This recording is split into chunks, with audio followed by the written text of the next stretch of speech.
Kannada big boss కి వెళ్ళింది కూడా మీరు ఒక క్లిప్ చూసేసి నేనేదో సీజన్ ఆడినట్టు చెప్తున్నారు కానీ నేను ఏ సీజన్ లో ఉన్నారో చెప్పడానికి చెప్పండి. బికాజ్ నేను సీజన్ లో లేను. ఒక సీజన్ అయ్యాక ఆ హౌస్ ని డెమాలిష్ చేసే ముందు వెళ్ళండి అమ్మా, ఇది చూడండి హౌస్ ఇలా ఉంటది, బిగ్ బాస్ హౌస్ లో ఇలా ఉంటది అని చూపించడానికి ఒక 6 days కి టీం మనల్ని తీసుకెళ్లారు.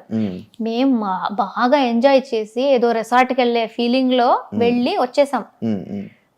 సో నాకు బిగ్ బాస్ ఏంటి అని తెలిసిందే మా తెలుగు సీజన్ లో.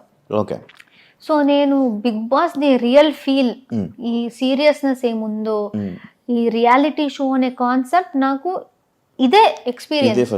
Kannada nothing, I mean I'm sorry please, Kannada big boss లో ఎక్స్పీరియన్స్ చేసింది అసలు ఏమి లేదు.